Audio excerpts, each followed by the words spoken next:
A big change in the seafood world. The USDA is providing some new leadership with its Office of Seafood, and the newly established office is a move the Oregon Department of Agriculture says signals a stronger federal commitment to support and revitalize the country's seafood industry. It will ensure Oregon's fishermen have the necessary federal programs and services needed to stay alive and competitive in the global market. Oregon's seafood industry already generates more than $600 million and supports thousands of jobs tied to harvesting, processing, and distribution. Oregon State Senator Dick Anderson, who represents Newport, said in part, quote, "The creation of the USDA Office of Seafood is exactly the kind of bold, coordinated action our fishing communities have needed for years." I already got a jacket full of crab. What's that? Those are crab in there. I can see that they're crab. All right, so speaking of seafood, new video from Washington Fish and Wildlife is showing a strange interaction with people harvesting shellfish. So this is from a couple of weeks ago in Pacific County. Turns out an officer spotted someone hiding a live crab in the hood of a jacket. And seeing some obvious clues, the officer started asking some questions like, "Do you have more crabs?" What video shows the officer pointing out crab legs down a man's pants, in a woman's bra, and sticking out of a sun hat. They were wearing like bodysuits that had crab like tucked into them and sewn into their jackets. So the crab legs right here, what's that? Yeah, so Fish and Wildlife Police say the duo were hiding 21 Dungeness crabs, most of them undersized, and a total of 4 people were cited with their custom modified clothing seized as evidence. I didn't see that story coming today. It's going to take a lot of courage to stuff some crabs down your pants. It sounds like a toddler. I can't explain it, but it just sounds like a toddler. Something a child would do? Yes. Yeah. Manifested this, or a toddler story, but it's real life. I mean, to Matthew's point, the old phrase, risky behavior, Right? That's risky behavior. It sure is. Yeah. Wow. I mean, I like crab, but, not that much. Here's a look at our Wells Fargo camera. Cloudy skies out there, 56 degrees. Same pattern we had yesterday. Most of the modeling likes our odds of seeing some sunbreak activity developing today better than yesterday. Of course, yesterday we did not see any sun up and down much of the valley. We're starting off. It's a lovely morning once again. We have temperatures in the 50s. 51 Happy Valley. Good morning to you. 54 up in McMinnville. Salem, you're at 56 degrees. Valley forecast numbers again. If we get some sunbreaks this afternoon, we'll get up to about 70 degrees in Salem. If we get some sunbreaks this afternoon, we could get up close to 70 degrees in Vancouver. Here's the map. No rain today, minus there's a kind of a frivolous shower threat out near the Idaho border, but the central part of our state is going to open up some beautiful sunshine today. 72 degrees at 4 o'clock in Bend. Overcast likely all day. North Coast may get some sun glimmer down around Newport, Lincoln City. We'll see. Temperatures at the beach on the cool side. A lot of you not much above 60 for a high today. And here's our 7-day. No big changes. We're still in this cool pattern through about Thursday. We still show warming into your July 4th weekend. We still show a sunny Saturday with a temperature of about 83. We've lowered some of these numbers. Then it looks like we get a little warmer as we start into the first part of next week. That's your forecast. All right, Rod, thank you very much. All right, so it may look unassuming, but cheatgrass poses a bigger threat than you think. What to do if it latches onto you or your furry friends.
It may look unassuming, but a common plant actually poses a big risk to your pets. Yeah, so this time of the year, cheatgrass is everywhere, evidently. Here's what you should do if your pet comes in contact with it.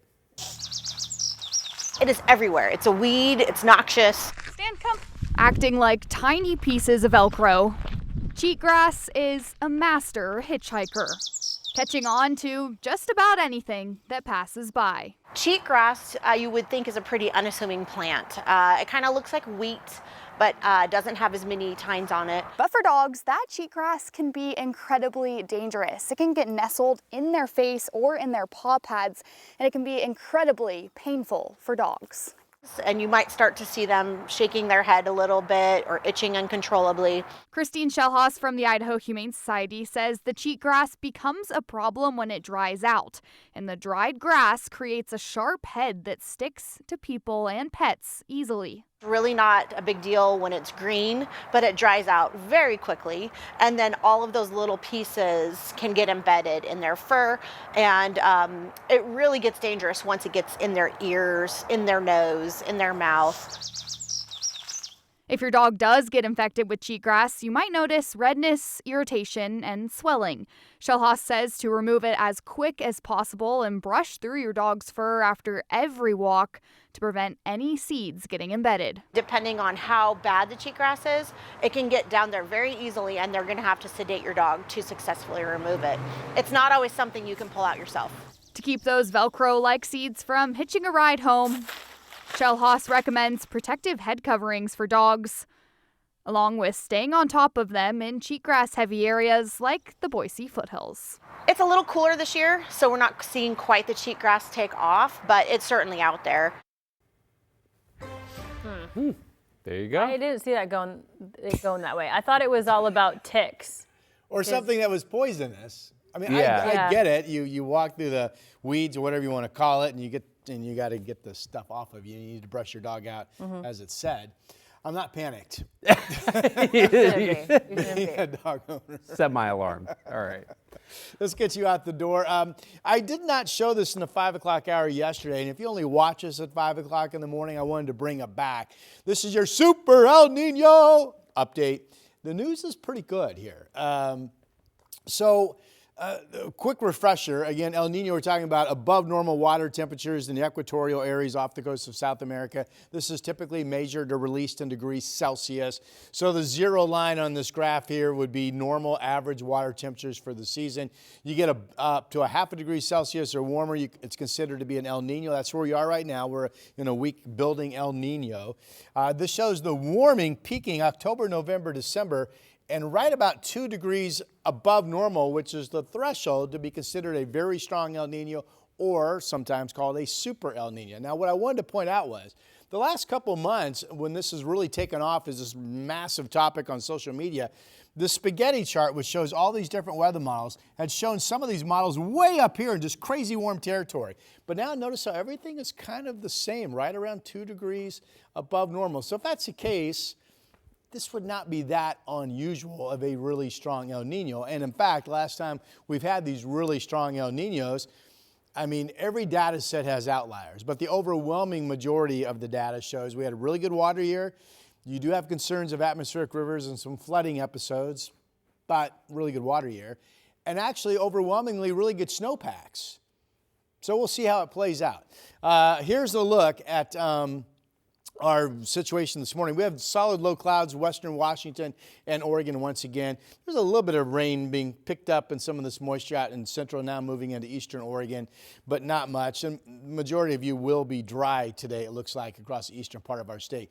This showed some of those early morning showers moving out. Here's the marine deck on the west side. See how it bounces up right against the Cascades? Cascades is like a wall, and the depth of the moisture is not high enough to spill over, so you get the beautiful sunshine in central Oregon.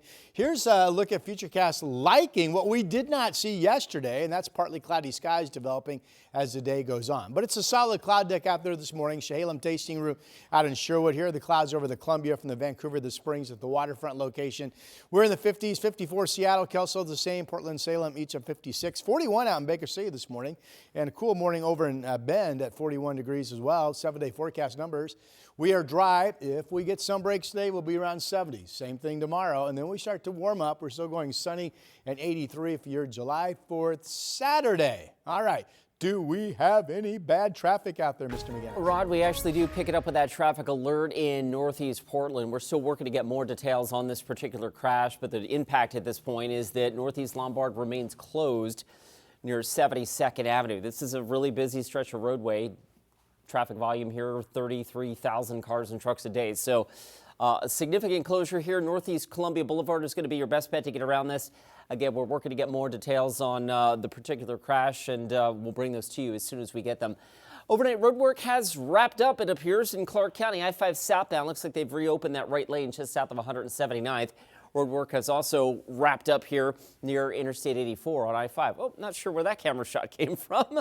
Let's switch gears real quick. I think we were looking live at the St. Paul Rodeo. A little earlier preview there. We'll check that out in just a few minutes, guys. Back to you. Thank you, Chris. Well, today is the last day of the KGW Million Mile Match, and we've officially reached our goal with over 1.1 million miles donated so far. Yeah, just incredible. But there is still time to donate and help even more kids in our area. You can still go online right now to kgw.com/wishes and click Donate Miles to get started. So again, whether you're a company or someone with just some extra airline miles, you can still make a big impact. No amount is too small. We, of course, want to thank everyone who has donated, as well as our partners at Rick's Custom Fencing and Alaska Airlines. Well, the excitement around the U.S. men's national team not dying down ahead of their first knockout round match tomorrow. We will break down their path to the World Cup final when Sunrise continues after this.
Well, right now, the excitement around the U.S. men's national team couldn't be higher after their success in the group stage of the World Cup. But if the U.S. wants to make history this World Cup, then they have a lot of good teams they got to get through. Jake Annie breaks down the bracket.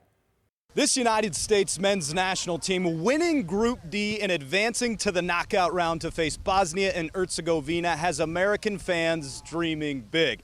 But look, winning a World Cup is incredibly difficult, so much so that only 8 nations have ever done it in the 22 times this tournament has been played since its inception in 1930. But now that that knockout stage is set, we have an idea of what could be a potential path through the World Cup for the U.S., and this appears like it would be a gauntlet for the Americans if the bracket went this way. Without there being an upset in the World Cup, if they win their round of 32 over Bosnia, the Americans would likely face Belgium. If the Americans could get past Belgium in the round of 16, it's probable that Spain is waiting for them in the quarterfinals. And if the U.S. could somehow get past the powerhouse of Spain, well, guess who would most likely be sitting in the semifinals? The 2-time World Cup champions in the world's #2 ranked team in France. I mean, every opponent, can come our way at this stage. It's a knockout round, and if you want to win this trophy, the World Cup, you got to beat everyone, and be able to beat everyone. We have very high expectations for ourselves for the rest of this tournament, and yeah, we don't want this to be over. Embracing everything that that this journey is taking us on, and embracing everything that it's going to throw at us from here on out. There's no hiding. We do have the opportunity to do something extremely special. So, you can't have the good with the bad. We have the opportunity to do something very special, but we also, can lose, and it'll be a lot of commiserations and a lot of annoyed people and upset people. So we definitely do have the opportunity to really, make a fantastic run. And for now, it is all just a dream as we look so far ahead, but we will see what type of reality this American team can make of it. In Irvine, California, with the United States men's national team, I'm Jake Iriani. A Supreme Court decision is ensuring your vote is counted. Why the surprise vote is rocking the boat up on Capitol Hill.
Good morning. There they are. Oh, there they are. We're taking a live look from our Oregon Zoo Skycam. One of our favorite visuals of the morning where we can get the goats out there. Typically they're sleeping, but I like how you can see they still just are. the head of the one that's Yeah. on the rock. Yeah, Are we does. able to zoom in? I've always wondered that. No, yeah, we can. Sure. Oh, we can are zoom zoomed in. in really, Look really at tight. them. There you go. There's three of them. Three of them. They're about as active as my golden retriever. I still don't know why those rocks are white. They In just like fairness, it's early. I know that bothers me too because I can't. Like, you can't see the goats. I because know. The Like, rocks are white. Get them a normal Let's color. have a KGW painting of the rocks party. That'd be fun. Yeah, that'd be great, wouldn't it? Fun. You would paint a picture With of your the face goats. or a hot dog? Which one? Oh, hot dog's not a bad. Not a bad. Mustard yellow? Not bad. Not bad. Comfortable weather. I mean, I was out working in the backyard yesterday. No complaints, right? Really comfortable stuff. Today we're starting off the same way. Solid clouds, coast and valley. Had quite a bit of a mist or some light moisture reports yesterday at the beach. I haven't seen that so far this morning. There's the Astor column from the Astoria column camera. 54 degrees is the number. Here's our state capital down in Salem, 56 degrees. Again, all the sky conditions look the same. Rose City out at PDX. Temperature is 56 degrees. All right, there's the Vancouver Springs at the waterfront. So you get the idea. It's cloudy outside.